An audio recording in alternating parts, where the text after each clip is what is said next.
And in this video, I'll be sharing with you further information concerning the two men who were seen acting suspiciously in the general area of Nicola Bulley's disappearance, and also we hear from an ex-detective and why she believes that Nicola Bulley is in the River Wire. Nicola Bulley detectives took 9 days to call key witness that saw suspicious men. A witness said he saw two men hiding their faces and carrying fishing rods the day before Nicola Bulley went missing. A witness claims it took police searching for Nicola Bulley 9 days to contact him after he reported two suspicious men near to where the mum of two went missing.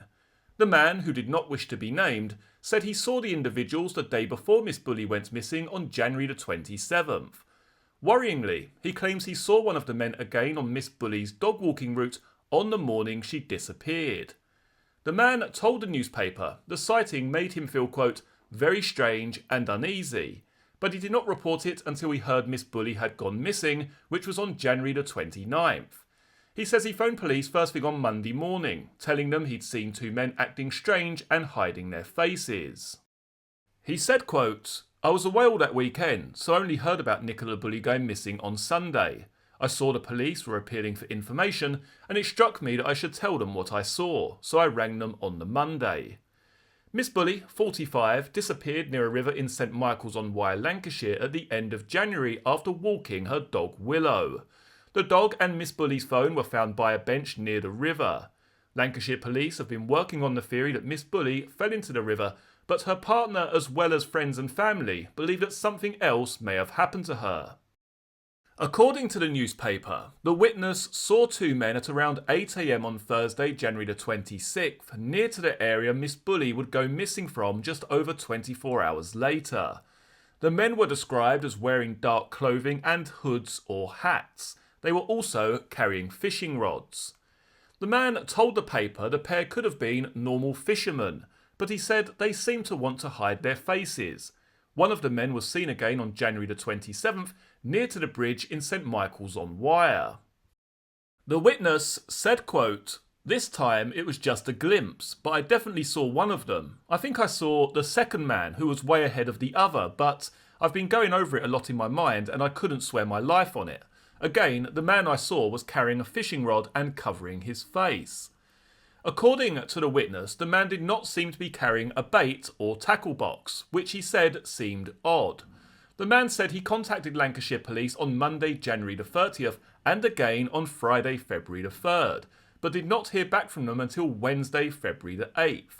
He said, quote, it's frustrating. It would have been much better if I'd have been spoken to straight away, as it was fresher in my mind. Okay, so what are my opinions on this new information regarding the two suspicious men who were seen in the area of Nicola Bulley's disappearance, both on the day she disappeared and the day before her disappearance? I guess what sticks out to me is the fact that these individuals are carrying fishing rods. Now, I've got no experience in fishing, but I do believe you need a license, is that correct, to fish?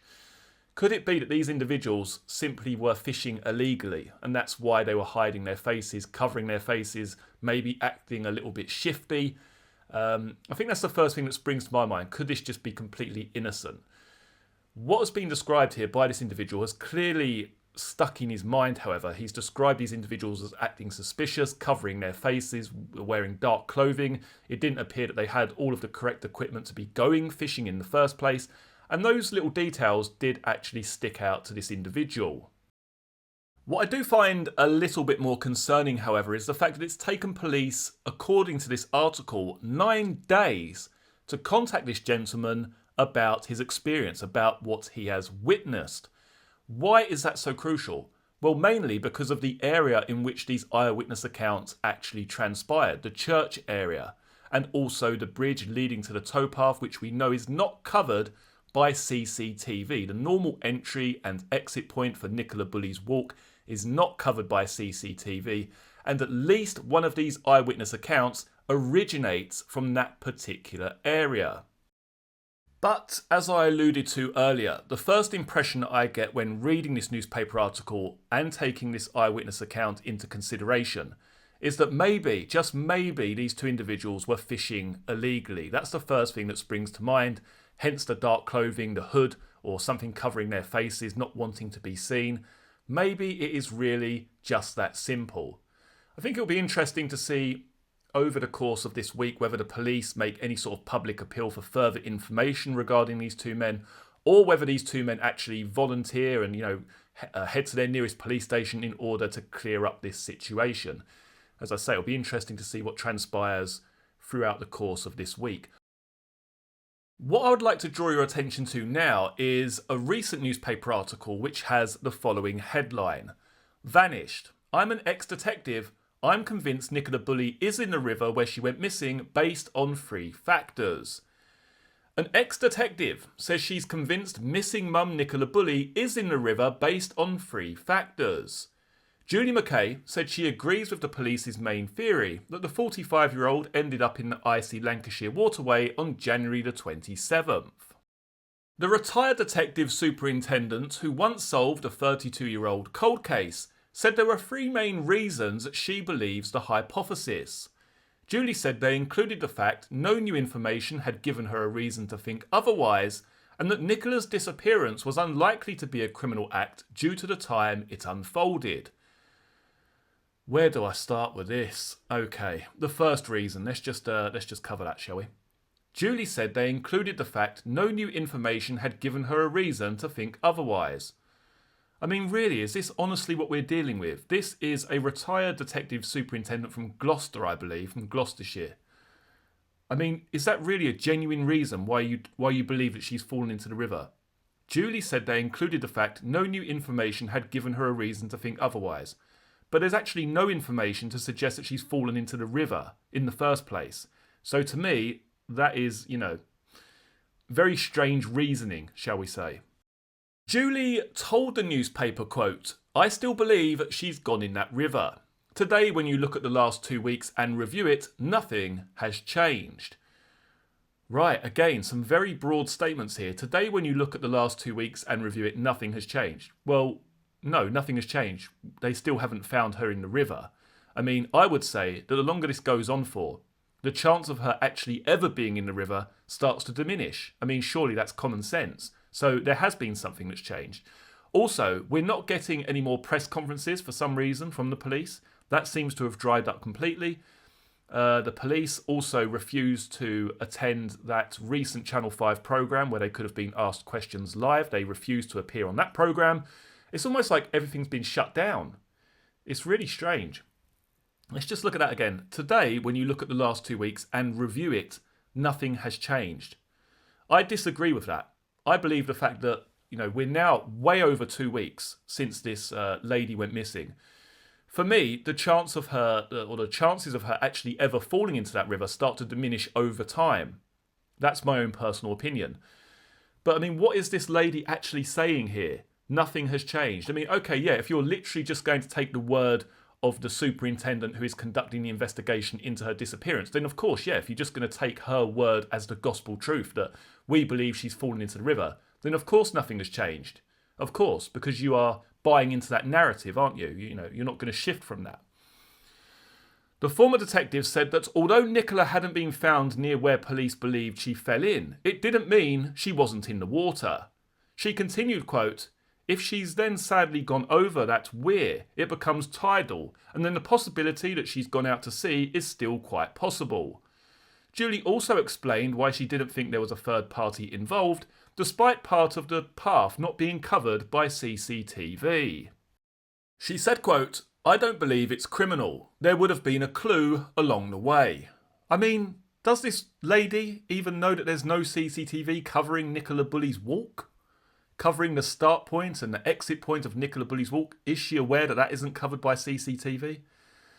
I don't actually think there is any CCTV of Nicola Bulley's walk. I really don't. I genuinely don't believe that, particularly the part where she's walking across the fields, even when she enters off of the main road, there's no CCTV covering that area. I know that for a fact. But again, I don't think it's criminal. There would have been a clue along the way. What you mean, around by the bench that wasn't treated as a crime scene? The bench which wasn't cordoned off?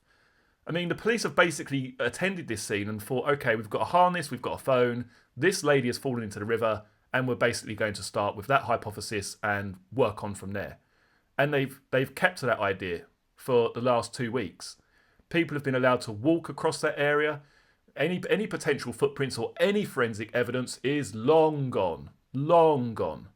So I don't know what she means there. There would have been a clue along the way. There may well have been a clue. You don't know, do you? You don't know because it wasn't treated as a crime scene in the first place. The former detective said a criminal act is, quote, usually from an opportunist, adding, quote, where women are attacked by a stranger and sexually assaulted and or sadly murdered, it's spontaneous. Okay, but that doesn't mean it's impossible, does it? Particularly when Nicola Bulley's Strava routes are public information. Someone could have easily have known her normal walking routes on that day. She basically walked the same route pretty much the entire time she walked Willow. Across the bridge, up the footpath, and even so much as going up to the top field and around in that direction. All very similar. And it's not hard for someone to actually gain knowledge of someone's particular routine or patterns, especially when that information is out there to the public. So yes, it may well be that in the vast majority of cases, it is a spontaneous act, but that doesn't mean it's impossible, does it? Let's continue. She said, quote, it's rare they would camp out the area, check the route, the CCTV, and do it all around 9 a.m. She also said with the time of year being winter, it could make it harder to find Nicola for 2 reasons. Julie said if the mum was in the water, her winter clothes would be weighing her down, with the cold water playing its part too. She explained, quote, it's also how the body operates in the water. It sinks until decomposition sets in, and because it's so cold, it may be a bit longer. It comes as a dive expert said if Nicola had been in the water, he would have found her, and that her body couldn't be in the sea. Peter Faulding also claimed the mum could have been targeted, taken or run off with a lover. The experts were speaking after Nicola's partner Paul Ansell sat down yesterday for his first television interview. In it, Paul said he was, quote, 100% convinced the mother of his children was not in the river. Okay, so in general, I certainly don't believe or buy into what this particular detective is saying here. I don't want to come across as someone who bashes the police, but to me, a lot of this is just pure common sense.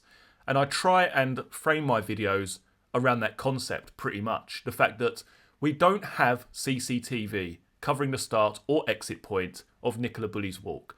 I will continue to say this because it's not being put out there as some big deal by the police. It's never really been mentioned as a focal point by the police during this missing person search. And it really needs to be made public. It really needs to be the focal point of this entire investigation. How can you really say that she's fallen into the river when you can't see her start or exit that walk? The reason being, that area is not covered by CCTV. This evening at 8 o'clock, which is the 13th of February 2023, so this evening I'm going to be doing a live stream at 8 p.m. I'll put out a post later on today just to keep you all informed of what's taking place. But do feel free to join me this evening for that live discussion regarding this case, where we take a little bit more of a deep dive into the disappearance of the mother of 2, Nicola Bulley. As always, many thanks for joining me for this particular video. Please give it a thumbs up before you leave and subscribe to the channel down below. And I look forward to seeing you all again for the next one. Take care. Cheers.